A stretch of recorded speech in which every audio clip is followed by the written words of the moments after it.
वो साल था साल 2014। साल 2014 में भी झारखंड में राज्यसभा के चुनाव हुए थे और एक बहुत घटना ऐसी घटी थी जिसने सबको तोड़ के रख दिया था। झारखंड के कद्दावर नेता सुधीर महतो का निधन हो गया। सुधीर महतो का निधन हुआ, राज्यसभा का चुनाव की दुमदुभी भी बच गई। तो तय हुआ, दिशोम गुरु शिबू सोरेन ने ऐलान किया कि भाई सविता महतो जो उनकी पत्नी है, उनकी विधवा है सुधीर महतो की, वो राज्यसभा जाएंगे। ये शिबू सोरेन ने बाकायदा ऐलान किया था।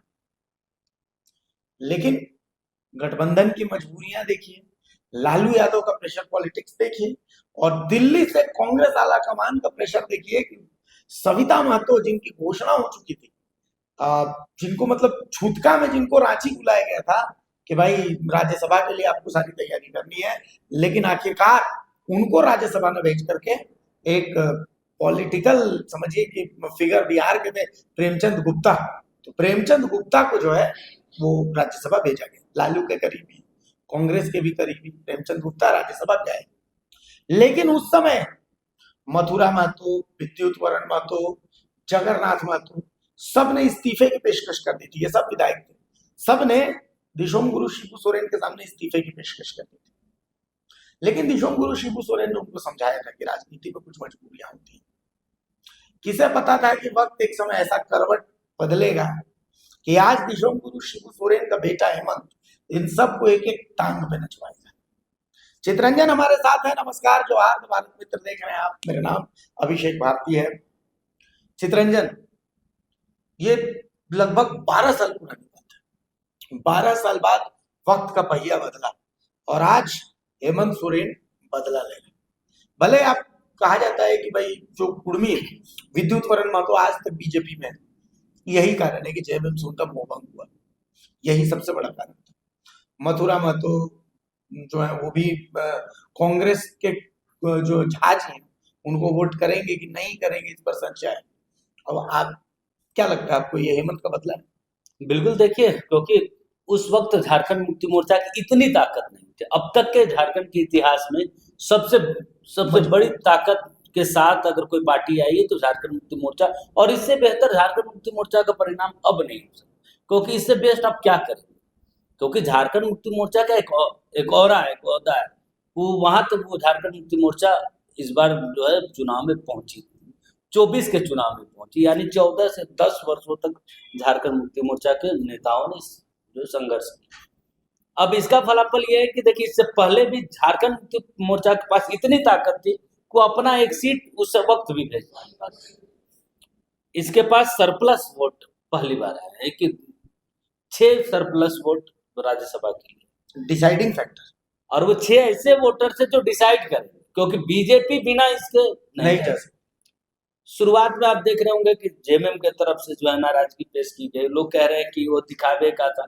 जी नहीं, वो प्रेशर पॉलिटिक्स था, और मुख्यमंत्री हेमंत सोरेन जानते हैं कि कैसे चीजों को कन्वर्ट किया जाता है, डाइवर्ट किया जाता है, कैसे उससे पहले कुछ रणनीतियां होती।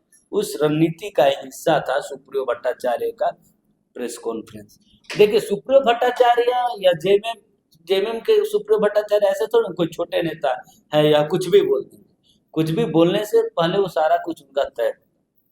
प्रेस कॉन्फ्रेंस पे वो करते तो जो कांके रोड से जो निर्देश मिलता उन्हीं विषयों पर वो प्रेस कॉन्फ्रेंस करते। विनोद पांडे संगठन का काम वो देख रहे हैं, वो देख रहे हैं। हाल के दिनों में आप देख रहे होंगे कि हर जगह घूम घूम कर वो बीएलए बना रहे हैं, बीएलओ बीएलए को ट्रेनिंग दे रहे हैं, कार्यकर्ताओं को एकजुट कर रहे, संगठन मजबूत कर। इसके बाद में देखिए, इन सारी चीजों को हेमंत सोरेन वाली बात नहीं जानते कि ये जो नेता है वो हल्की बात नहीं कर सकते, या पार्टी जो हेमंत सोरेन चाहते हैं वही ये दो नेता बोलते हैं, जो हेमंत सोरेन बोलना चाहते हैं। लेकिन बहुत सारी चीजें कि बतौर मुख्यमंत्री, बतौर अध्यक्ष पार्टी के सर्वे सर्वा आप नहीं बोल सकते, तो उन सारी चीजों को कोई तो नेता आगे आके उनको बुलवाना, तो वही काम सुप्रियो भट्टाचार्य से करवाया जाता है, तो वो बोलते हैं। अब देखिए, प्रणव झा को जो है झारखंड मुक्ति मोर्चा के बिना वो नहीं जीत पाए। अब 6 विधायक, आपको क्या लगता है कि मथुरा महतो ये कांग्रेस को वोट दे देंगे? सविता महतो कांग्रेस को वोट दे देंगे, वो जेएमएम को वोट देना पसंद करेंगे, क्योंकि जेएमएम के वो नेता है, वो करेंगे। जो बाकी जो 6 बचे हुए रहेंगे वो कभी वोट नहीं करेंगे। और देखिए जो मुख्यमंत्री हेमंत सोरेन जो है, कांग्रेस ने प्रस्ताव रखा कि सभी विधायकों को जो है कहीं दूसरे जगह शिफ्ट किया जाए। तो हेमंत सोरेन और बाकी नेताओं ने भी इसका विरोध किया कि नहीं, अभी क्योंकि एसआईआर का काम चल रहा है, एक बहाना है एसआईआर, विधायक नहीं भी रहेंगे तब भी एसआईआर होगा, उससे संगठन के कार्यकर्ता कर लेंगे। तो कि नहीं, एक मतलब एक बहाने की कि नहीं ठीक है सभी विधायकों को यहीं पे रहने दिया, एक एक छूट दी गई।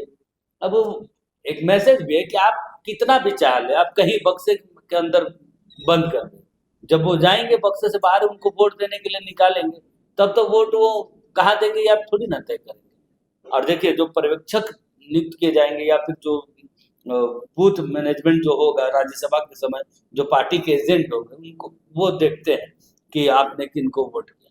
तो जेएमएम का वोट देखने वाला तो कांग्रेस का नेता नहीं होगा, वो तो जेएमएम का ही नेता होगा। अब वो तो जान रहा है कि किसको कहाँ देना है, कौन कहाँ दे रहा है, तो इस पर क्या कर देगा।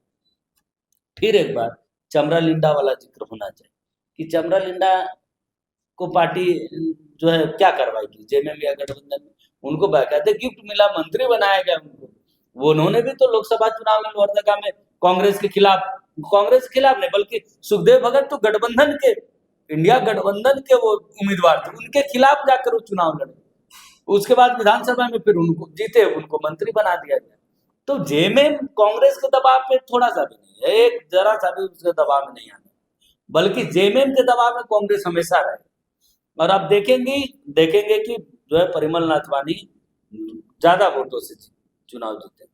और देखिए जितने विधायक अभी बाइट देंगे कि अरे हम नहीं बिकने वाले हैं, एकजुट है ना हमें कोई खरीद पाएगा, तो एक मैसेज है कि भैया हम ही बिकने के लिए तो इतनी ताकत से वो बोलेंगे।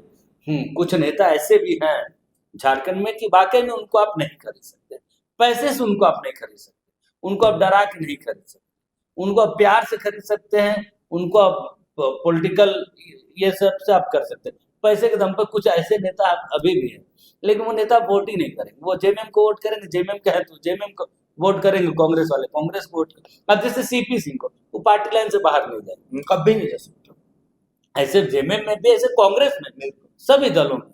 लेकिन आप देखिए जेएमएम को जो है कांग्रेस को आरजेडी भी वोट नहीं करे। तो देखिए यही कारण है कि आरजेडी को भी ना चाह रहे हैं मुख्यमंत्री हेमंत सोरेन, क्योंकि बिहार में उन्होंने कहा था, बिहार में अगर 100% मन होता है हेमंत सोरेन का कि बिहार में हम चुनाव लड़े, तो सच में चुनाव लड़े। उनको था कि 1-2 सीटें, 2-3 सीटें कम से कम जेएमएम को मिल जाए तो हम वहां संगठन को खड़ा कर सकते। जैसे आसाम में उन्होंने लड़ा, मन था लड़ने का, खुद गए वहां पे कैंप किया, बाकायदे सेकंड नंबर पर उनकी पार्टी रही, बिल्कुल बाकायदे उन्होंने कैंप किया वहां पे, और उसका परिणाम भी आया।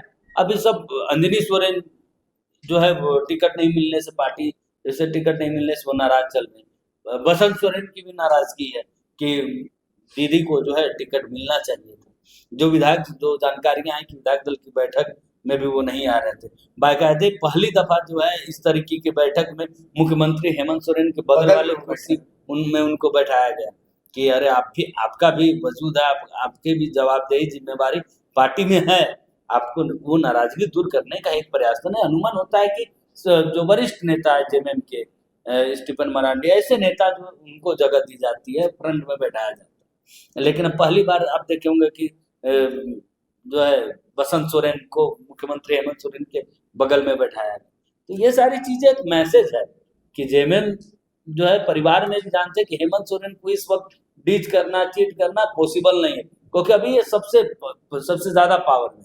अब कहाँ की ऐसी गलती सीता सोरेन कर चुकी है, तो राजनीतिक रूप से हाशिए पे चली गई है। बिल्कुल, तो देखिए इसलिए वो गलती जेएमएम में अभी कोई नहीं करेगा। मथुरा प्रसाद महतो या फिर जितने भी सविता महतो, जितने भी महतो विधायक है, वो उनका वोट जो है क्योंकि जेएमएम के पास एक्स्ट्रा जो वोट है वो फिर इनको वोट नहीं करेंगे। और कल देखिए, कल भी नॉमिनेशन की प्रक्रिया थी, प्रस्तावक बनने की बात थी। अगर प्रणव झा को लेकर गठबंधन सीरियस हो, जेएमएम में उनको लेकर झुकाव होता कि नहीं इनको जिताना है, फिर झारखंड मुक्ति मोर्चा से एक भी नेता तो प्रस्तावक उनके बनते। तो कल्पना सोरेन की खबर है कि शायद वो प्रस्तावक बनी है। देखिए जो सूची मेरे पास जो जानकारी है सर, है कि जेएमएम से नहीं, बल्कि क्योंकि बैजनाथ राम जो 2 सीट पे उन्होंने नामांकन किया है, 2 सीट पर उन्होंने, प्रणव धाम 1 सीट पर नामांकन किया है, तो इसमें कांग्रेस के ही जो विधायक है वो इनके प्रस्तावक बने। अच्छा, एक पॉइंट अब और आ जाते हैं, तमाम चीजें अब तो बात हो ही गई। हेमंत सोरेन या सोरेन परिवार पर ऐसा आरोप लगता है कि वो कुर्मी विरोधी परिवार है, लेकिन अब देखिए जिस तरीके से ये सविता महतो के अपमान का बदला अब जाकर के जिस तरीके से लिया जा रहा, कहा जा रहा है कि एक तरीके के अपमान का ही बदला उस समय, तो क्या लगता है, मतलब ये टैग अभी भी इनके माथे पर रहना चाहिए, ये टैग अब हटना चाहिए? देखिए, हेमंत सोरेन जो है हाल के दिनों में आप देखेंगे कि इनकी राजनीति जो फैसले हैं वो परिपक्व पॉलिटिशियन की तरह। देखिए, जेएमएम पर ही तो ये आरोप लगे, परिवारवाद की पार्टी है, परिवार से कभी बाहर नहीं निकल सकते, टिकट परिवार को ही देती है, लेकिन सरकार की कैबिनेट जब बना तो सब कयास लगा रहे थे या बसंत सोरेन या फिर कल्पना सोरेन, दोनों में से एक को तो मंत्री पद जरूर मिलेगा, लेकिन दोनों में से किसी को मंत्रालय नहीं दिया। एक वहां पे हुआ, उसके बाद अभी की चर्चा चल रही थी कि बहन को टिकट दे सकते, राज्यसभा भेजेंगे, बहन की इच्छा भी थी, उन्होंने इच्छा जाहिर भी की थी। इसके बाद भी परिवार में जो लड़ाई होगी उसको मैं सुलह कर लूंगा ना, बैजनाथ राम को दिया और किसी आदिवासी को नहीं दिया। यानी जो टैग जो जेएमएम के ऊपर जो टैग है, एक प्रोटोटाइप था कि जेएमएम यही करेगा, लेकिन वो हर वो चीज जो लगता है कि करेंगे हेमंत को नहीं कर। और जेएमएम को एक जो है पार्टी ट्राइबल या फिर एक फिक्स्ड वे में जो पार्टी है, वोट बैंक इनका है, या फिर सो कॉल्ड कहा जाता है कि नहीं इन्हीं लोगों का जो है पार्टी, उनसे ये बाहर निकल, और जहां जहां पार्टी कमजोर है वहां पार्टी को संगठन को मजबूत करने का काम हेमंत सोरेन। अब जो आरोप कुर्मियों का लगता है, आप देखेंगे कि कुर्मियों को लेकर अभी हाल के दिनों में सविता महतो की बेटी के साथ पूरी बागडोर हेमंत सोरेन ने संभाली थी। तो एक मैसेज जो मेरे साथ है, जो मेरे अपने, हम उनके साथ हर समय खड़े हैं। फिर जो पूर्व शिक्षा मंत्री डेथ किए, तब भी पूरे कार्यक्रम में जगन्नाथ महतो जी के पूरे इलाज का जिम्मा हेमंत खुद पर्सनली देख रहे थे, बिल्कुल बाकायदा। तो वो सारी चीजें जो है हेमंत सोरेन वो करते, जो हेमंत सोरेन या फिर हेमंत सोरेन के पिता शिबू सोरेन के साथ जिनका पॉलिटिकल कैरियर रहा है और वो अब भी पार्टी में बने, ऐसे लोगों को अब भी झारखंड मुक्ति मोर्चा में सम्मान हेमंत सोरेन उसी तरीके से देते हैं, चाहे वो चंपई सोरेन जब तक पार्टी में रहे हो या फिर जगन्नाथ महतो की बात। अभी देखिए आपने वो फोटोज जो विधायकों के साथ बैठक थी, स्टीफन मरांडी बिल्कुल हेमंत सोरेन के साथ एक सोफे पर बैठे हुए, अलग से बैठे हुए, बिल्कुल नलिन सोरेन को वैसा ही सम्मान दिया जा रहा है। तो ये तमाम चीजें जो है वो सामने आ रही है। तो मतलब इस तरीके का ये जो अभी माथे पर टैग है, इसको हेमंत सोरेन दो बिल्कुल, और हर वो टैग को कि परिवारवाद के टैग को, आदिवासी वाले टैग को, कुर्मी विरोधी टैग को, या फिर जो एक आरोप लगता है कि जनरल विरोधी है, इन सारे टैग को वो दरकिनार कर रहे हैं। जो अधिकारियों पे भी जो आरोप लगते हैं कि मुख्यमंत्री जो है सो कॉल्ड कुछ अधिकारियों को मनोबल, तो इन सारी चीजों से ऊपर उठकर राजनीतिक फैसले ले रहे हैं। आने वाले दिनों में मुख्यमंत्री हेमंत सोरेन कि ये है कि वो अकेले अपने दम पर जो है सत्ता में आए, और पार्टी का जो वो कोर वोटर्स है वो तो अपने साथ रह ही रहे, बाकी जो समुदाय है वो भी पार्टी के साथ जुड़े। और यही कारण है कि झारखंड में नहीं बल्कि झारखंड से बाहर भी संगठन को मजबूत करने की दिशा में लगातार झारखंड मुक्ति मोर्चा और हेमंत सोरेन काम कर रहे हैं। चलिए, तो कुल मिलाकर के ये तमाम तैयारियां जो है वो जेएमएम की तरफ से हैं।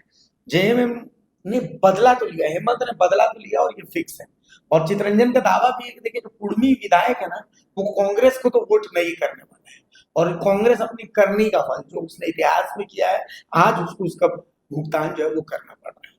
तो कुल मिलाकर के अब आने वाले समय में ऊंट किस करवट बैठेगा, हालांकि ऊंट की दशा दिशा लगभग तय है, लेकिन फिर भी अब कार्यक्रम खत्म करना है तो कुछ ज्ञान तो देना है। तो कुल मिलाकर के ऊंट का किस करवट बैठेगा, उसकी दिशा क्या रहेगी, परिमल नाथवानी और बैजनाथ राम, या परिमल नाथवानी और प्रणव झा, या फिर परिमल नाथवानी आउट और बैजनाथ राम और प्रणव झा, कौन पहुंचेगा राज्यसभा, बहुत बड़ा सवाल है। आपको क्या लगता है, मैं कमेंट में जरूर बताइएगा।